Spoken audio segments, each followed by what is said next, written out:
Assalamualaikum teman-teman. Di sini kita akan mempelajari tentang bukti-bukti dari evolusi. Apa saja sih bukti dari evolusi itu? Simak video berikut ini ya.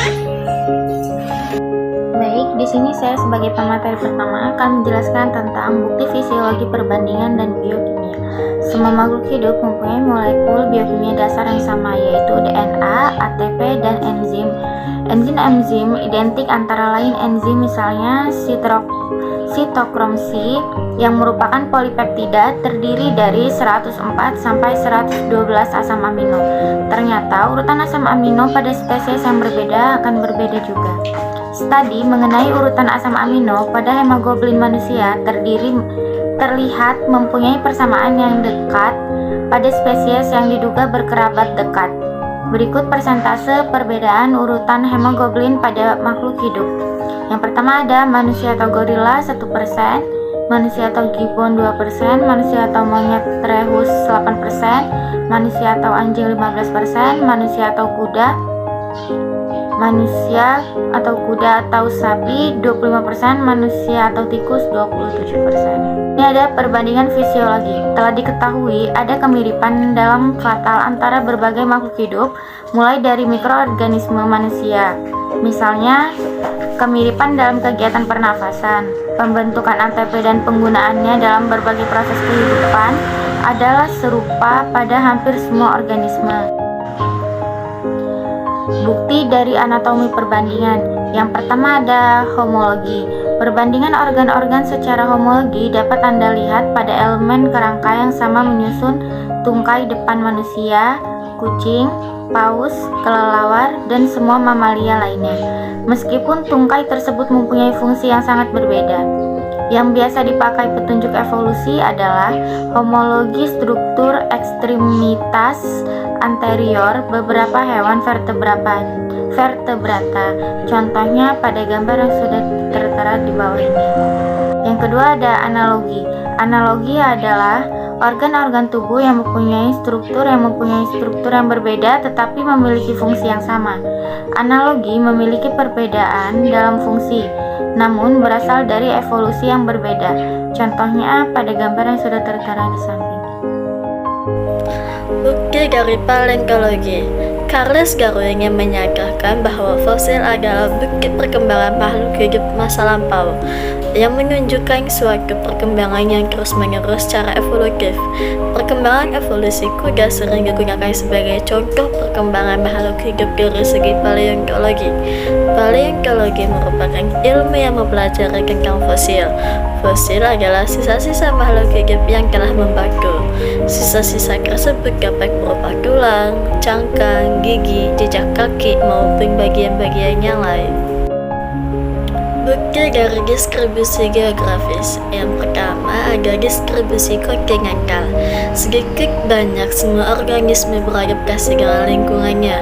Bila faktor abiotik dan biotik di dalam habitat maupun menopang spesies tertentu dalam suatu geografis, maka dapat disesuaikan bahwa spesies yang sama akan dijumpai pada habitat yang sama pada area geografis yang serupa. Misalnya, di Afrika dan Amerika Selatan, spesies tumbuhan dan hewan terdistribusi secara tidak kontinu di dunia ini. Yang pertama, Afrika memiliki monyet dunia lama atau Afro atau Eurasia, ape, gajah, macan tutul, jerapah, dan kerangkong. Yang kedua, Amerika Selatan memiliki monyet dunia baru, purna, jaguar, kukang, lama, dan gauchang.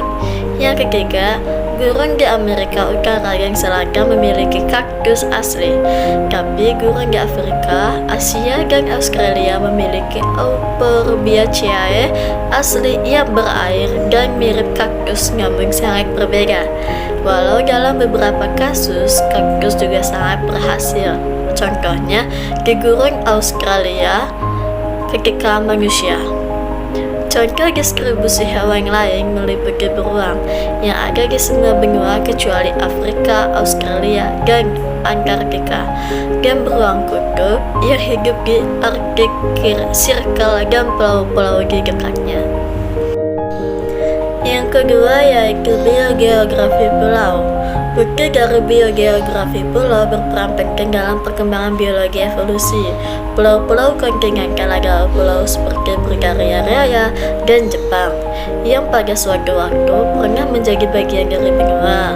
Sebaliknya, pulau-pulau oseanik seperti Kepulauan Hawaii, Kepulauan Galapagos, dan Pulau St. Helena adalah pulau-pulau yang tak terbentuk di laut dan tak pernah menjadi bagian dari benua manapun. Kepulauan oseanik punya distribusi tanaman dan hewan asli yang tak seimbang sehingga membedakannya dengan biota yang dijumpai di benua atau kepulauan kontinental. Kepulauan oseanik tidak memiliki mamalia darat asli. Kadang-kadang ada kelelawar dan anjing laut, amfibia atau ikan air tawar. Pada beberapa kasus di kepulauan ini ada reptil terestrial seperti iguana dan kura-kura raksasa Kepulauan Galapagos. Namun, seringnya tidak ada, contohnya saja Hawaii. Sini saya akan melanjutkan materi yang telah disampaikan oleh teman saya sebelumnya, yaitu bukti dari observasi terhadap seleksi alam. Contoh bukti evolusi sering berasal dari observasi langsung seleksi alam di alam dan di laboratorium. Ilmuwan telah mengobservasi dan mendokumentasi banyak kejadian di mana seleksi alam itu berperan. Seleksi alam serupa dengan keturunan yang sama karena kejadian dalam waktu lama dan tekanan-tekanan seleksi dapat menyebabkan terjadinya keanekaragaman kehidupan di bumi yang kita lihat sekarang ini. Semua adaptasi, baik yang didokumentasikan atau tidak, disebabkan oleh seleksi alam dan beberapa proses spesies yang sifatnya minor. Contoh spesifik seleksi alam di laboratorium dan di lapangan yaitu yang pertama resistensi pestisida dan antibiotik, yang kedua eksperimen evolusi jangka panjang, yang selanjutnya yaitu bukti dari observasi terhadap spesiasi. Spesies adalah proses evolusi munculnya spesies biologi yang baru.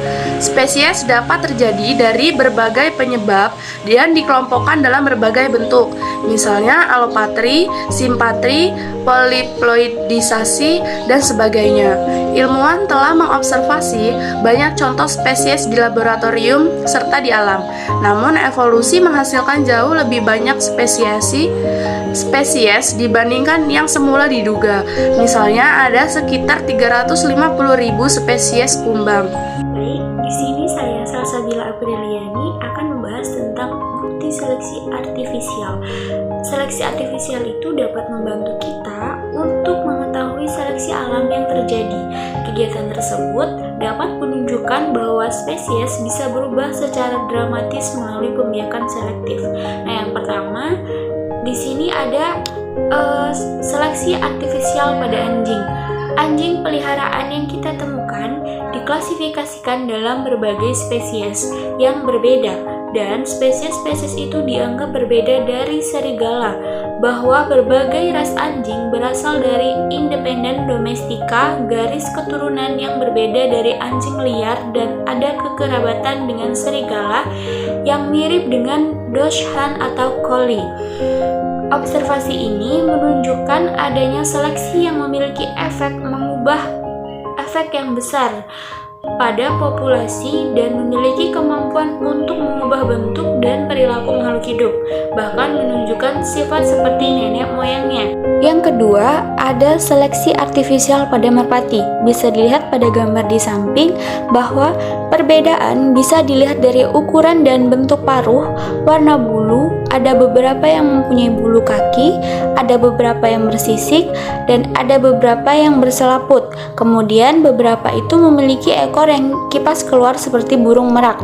Adanya perbedaan ciri-ciri dari setiap spesies merpati. Namun meskipun bervariasi, semua merpati tersebut merupakan keturunan dari satu spesies liar merpati, yaitu Columba livia, merpati batu yang memiliki struktur tubuh yang biasa. Dengan menyatukan keturunan dari satu spesies, Darwin kemudian dapat menggunakan merpati untuk menarik kesimpulan.